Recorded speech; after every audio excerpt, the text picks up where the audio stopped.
ప్రభుత్వం నుంచి CCTV ఫుటేజ్ని gather చేసుకుని ప్రపంచానికి తెలియజేయాల్సిన అవసరం ఉంది. రైట్ బాజీ గారు, ఒకసారి కర్నల్ పరమేశ్వర్ గారి దగ్గరికి వెళ్ళాం. కర్నల్ పరమేశ్వర్ గారు, నవద్వీప్ చైర్మన్ బిమన్ కృష్ణ సహా arrest.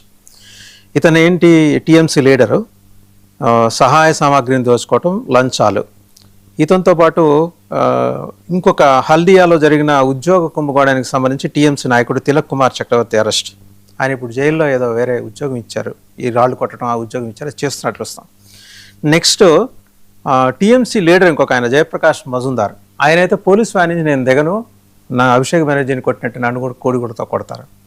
Series of incidents are been taking place అండి.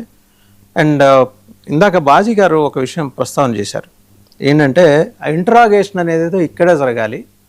ఈ ఉస్మాన్ హాదీ హత్య కేసుకు సంబంధించి జరిగి వాస్తవాలన్నీ బయటపడాలి. ఇంటర్పోల్ రెండు దేశాల మధ్య ఈ క్రైమ్ రిలేటెడ్ ఈ ఇన్వెస్టిగేషన్ రిలేటెడ్ ఇష్యూస్ ఎక్స్చేంజ్ చేసుకోవడం అది జరిగి దాని ద్వారా అసలు వాస్తవాలు బయటపడాలి. మూడోది, ఉస్మాన్ హాదీని హత్య చేయాల్సినంత నెసిటీ భారతదేశానికి లేదు. అతనేమి వాళ్ళ దేశంలో మన దేశానికి వ్యతిరేకంగా ఆందోళనలు అవి చేస్తూ ఉండుండొచ్చుగా, కానీ యాజ్ ఇట్ ఈస్గా అతనంత పెద్ద నాయకుడేం కాదు. ఇక్కడేదో అన్నింటికి మించి డీప్ స్టేట్ ఇన్వాల్వ్మెంట్ని ఇక్కడ మనం క్వశ్చన్ చేయాలి. జాగ్రత్తగా డాట్స్ని కనెక్ట్ చేస్తే మళ్ళీ ఇంకొక క్వశ్చనబుల్ ఇంటిగ్రిటీ ఉన్న ఒక మహిళ స్థాపించిన మిషనరీస్ ఆఫ్ చారిటీకి మార్కో రూబియో వెళ్ళాడు. అక్కడ ఏదో మాట్లాడాడు. అక్కడి నుంచి నన్స్ తోటి మాట్లాడిన తర్వాత వాళ్ళకు ఒక లెటర్ అందజేశాడు. ఆ లెటర్ తీసుకుని వాళ్ళు మా దీదీ దగ్గరికి వెళ్ళారు. ఆ లెటర్లో ఏముంది, అండ్ ఎప్పుడు ఏ విషయంలోనూ పెద్దగా ఒక రాష్ట్రంలో జరిగిన ఎన్నికల్లో బీజేపీ విజయం సాధిస్తే ప్రెసిడెంట్స్ సెక్రటేరియట్ లేదా వాళ్ళ వైట్ హౌస్ ఒక ప్రకటన ఇవ్వటం, అభినందనలు తెలియజేయటం. And they are more concerned and worried about West Bengal. Mamata ఎలాగైనా రిటైన్ చేయాలి, రిటైన్ చేయగలిగితేనే బంగ్లాదేశ్తో ఘర్షణలు అలా పెరుగుతూ ఉంటాయి. అండ్ ఈవిడ బంగ్లాదేశ్ని జాగ్రత్తగా వెస్ట్ బెంగాల్ అందులో కలపటం, బంగ్లాదేశ్ని ఇందులో కలపటం, ఏదో చేయటం అనేది. డీప్ స్టేట్ అక్కడ మిజరబుల్గా ఫెయిల్ అవటం మరి అమెరికా ప్రెసిడెంట్కి నచ్చలేదు.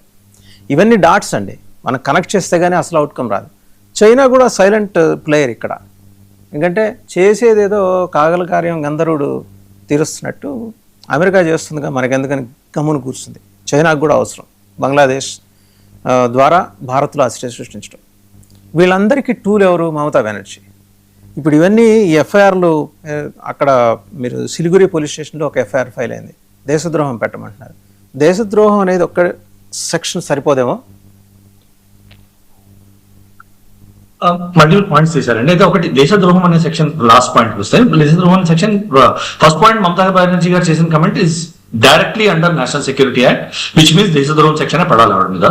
అండ్ ఏమాత్రమైన సీరియస్నెస్ మనము అంటే సంహౌ నేను I talk like a soldier rather anything else, కానీ సంహౌ నేను ఇండియన్ పాలిటిక్స్ చూసినంత వరకు, ఇన్ఫాక్ట్ ఇంటర్నేషనల్ పాలిటిక్స్ చూసి కూడా, ప్రపంచంలో ఎక్కడ ఒక పొలిటీషియన్ రెండో పొలిటీషియన్ ప్రతిపక్షం వాడైనా కూడా పర్మనెంట్ గా జైలు లేడు. ఓన్లీ లాలూ ప్రసాద్ లాంటి దాఖలాలు ఒకటో రెండో ఉన్నాయి అంతే, అంతకన్నా లేవు.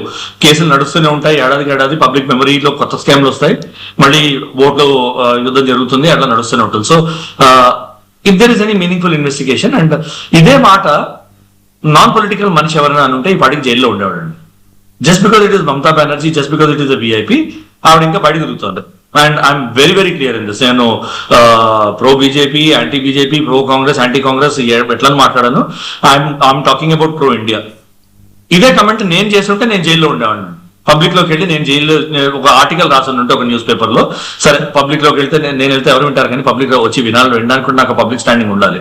So but if I write an article in news paper, నేను ఎవరినో పట్టుకుని నన్ను జైల్లో వేసేవారు అండర్ నేషనల్ సెక్యూరిటీ యాక్ట్. నువ్వు ఎవరు మాట్లాడడానికి, లేకపోతే నేను సర్వీస్ లో హ్యాండిల్ చేసిన కాన్ఫిడెన్షియల్ ఇన్ఫర్మేషన్ నేను ఒకవేళ పేపర్ లో ఆర్టికల్ రాశానంటే ఆర్మీని ఫస్ట్ కంప్లైంట్ ఇస్తుంది.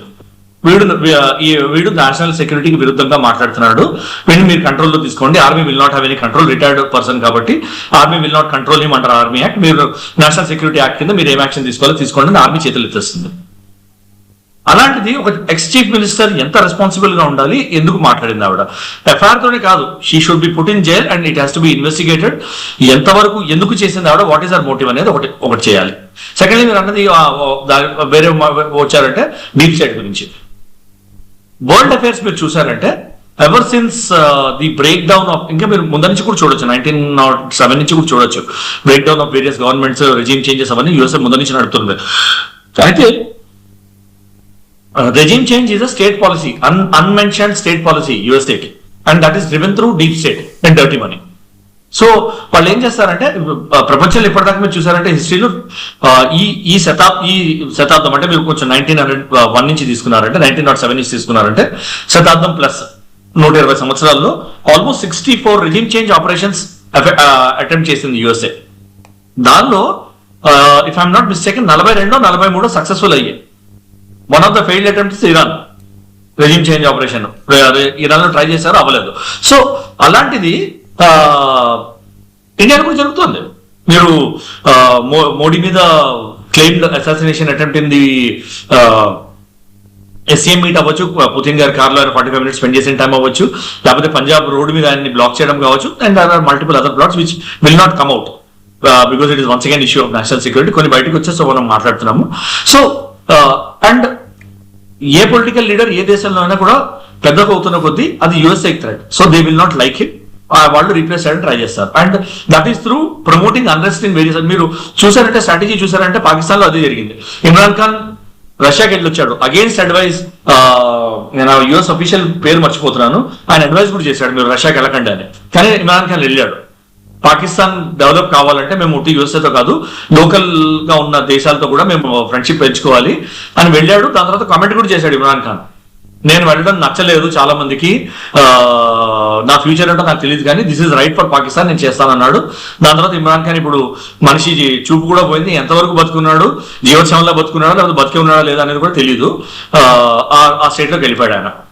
That is how Pakistan is governed. దాని తర్వాత మీరు చూసారంటే నేపాల్, మల్టిపుల్ చేంజెస్, పబ్లిక్ ఎలా వస్తుంది, it is shown public uprising, public uprising తర్వాత regime change. That is the modus operandi. Bangladesh same thing. Okay, ఢిల్లీలో Shaheen Bagh incidents same attempt they did. దాని తర్వాత మన సిలిగురిలో చికెన్ నెక్ కమెంట్, ఇవన్నీ టు ఫార్మట్ ఇంటర్నల్ అండర్స్ట్. అంటే ఇంటర్నేషనల్ పాలసీ ఏంటంటే China policy ఏంటంటే ఓవర్ట్ గా ఇన్వాల్వ్ కాకుండా కోవర్ట్ గా చాలా ప్రమోట్ చేస్తారు. వాళ్ళు డైరెక్ట్ గా కాన్ఫ్లిక్ట్ లోకి రారు, డైరెక్ట్ గా కాన్ఫ్లిక్ట్ లో చాలా రేర్ గా వస్తారు. సిఏఏ కొంచెం హెడ్ ఆన్ తీసుకుంటుంది, that is their policy. Head on అంటే వేరే players, non state players use చేసి మనీ డైరెక్ట్ గా పంపించేస్తే చైనా ఏం చేస్తుంది, ఇంటెలిజెన్స్ ఇన్పుట్స్, లాజిస్టిక్ ఇన్పుట్స్ అవన్నీ ఇచ్చి సపోర్ట్ చేస్తుంది వీటికి. So that way they benefit. A developing a అయితే country is taking joint sides వాళ్ళని మీరు ఇండియాని ఎట్లా ఆక్యుపై చేసి పెడతారు. ఇంటర్నల్ కలహాలు పెరిగాయంటే బెంగాల్లో ఒక బోర్డర్ ఇష్యూ, మేఘాలయలో ఒక ఇష్యూ, మిజోరాంలో ఒక ఇష్యూ, అరుణాచల్లో ఒక ఇష్యూ, దాని తర్వాత మణిపూర్లో ఒక ఇష్యూ, కాశ్మీర్లో ఆల్రెడీ ఇష్యూ ఉంది, ఖాళిస్తాన్ ఇష్యూ ఇన్ పంజాబ్ అని మీరు తీసుకొచ్చారంటే automatically Indian energies will be focus within than without. So దాంతో ఏమవుతుంది, అటెన్షన్ విల్ బి డైవర్టెడ్ అని ఒక స్ట్రాటజీ ఉంటుంది. సో డీప్ స్టేట్ ఇన్వాల్వ్మెంట్ ఉందా లేదా అంటే వీ కెనాట్ డినై అండి. But having said that involve ఉన్నారా లేదని చెప్పలేం. బట్ మమతా బెనర్జీ, నేను ఇదివరకు కూడా ప్రోగ్రామ్ లో వెరీ ఫ్రాంక్ గా మీ ప్రోగ్రామ్ లో అన్నాను, ఇప్పుడే కాదు శువేందు అధికారిదే కాదు డబుల్ ఇంజన్ సర్కార్, ఇదివరకు మమతా బెనర్జీ కూడా డబుల్ ఇంజన్ సర్కార్. ఇట్ వచ్చి the first engine was Mamata Banerjee government, second engine was Bangladesh government, and she was very clear in terms of sheltering Bangladeshis and in terms of naturalising them. అది చాలా దాఖలాలు ఉన్నాయి. And she was pro that. And వాళ్ళ మహువా మొయిత్రా లేకపోతే షాయిని ఘోష్ లాంటి వాళ్ళ statements చూసారంటే మీరు చాలా క్లియర్ గా చూడొచ్చు మీరు how they behaved pro Bangladeshi infiltrators.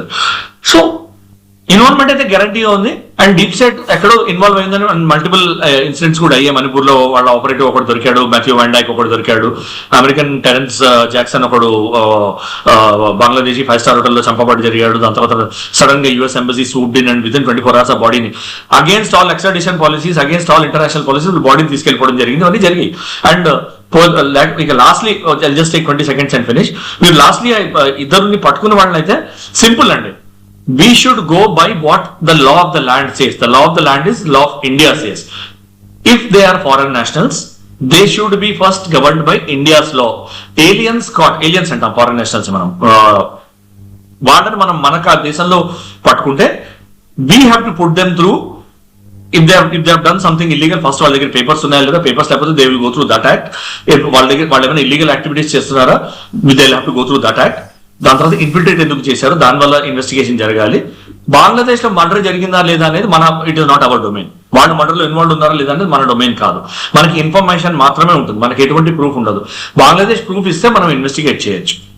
If Bangladesh wants control of those 2 nationals, వాళ్ళ నేషనల్స్ అని వాళ్ళు బంగ్లాదేశ్ టెక్నాలజీ చేసి వాళ్ళు వీళ్ళిద్దరిని మాకు ఎక్స్ట్రాడేట్ చేయండి, వీళ్ళకి అగేన్స్ట్ మా కంట్రీలో అలిగేషన్స్ ఉన్నాయని చెప్తే we should govern it by the India Bangladesh extradition agreement. మనకి అగ్రిమెంట్ సైన్ అగ్రిమెంట్ లేకపోయినా కూడా there will be some laws which are binding us on those extradition treaties. Treaty ఉందా లేదా లేకపోతే అగ్రీడ్ లాస్ ఏంటనేది దాన్ని బట్టి గవర్న్ చేయాలి, కానీ we should not violate those అని నా ఉద్దేశం అండి. ఎక్కడ మనం we should not go over the mandate. Bangladesh లో జరిగిన మర్డర్కి మనకు సంబంధం లేదు, వాడు ఎవడో తెచ్చాడు బంగ్లాదేశ్ అలాంటిది, దెన్ వీ విల్ సే వేలాది వేల హిందువులు ఊచకొత్తు కోసారు, వాళ్ళని ఇన్వెస్టిగేట్ చేయండి అనొచ్చు మనం first. So it is none of our business. వాళ్ళని ఇన్వెస్టిగేట్ చేయడం మన బిజినెస్ కాదు. వాళ్ళు ఇండియాలో లా ఏమైనా బ్రేక్ చేస్తే they should go through the Indian legal system and they should get the punishment if it is proved, period. దాని తర్వాత బంగ్లాదేశ్ లో మర్డర్ జరిగింది, వాళ్ళని మాకు హ్యాండ్ ఓవర్ చేయండి అంటే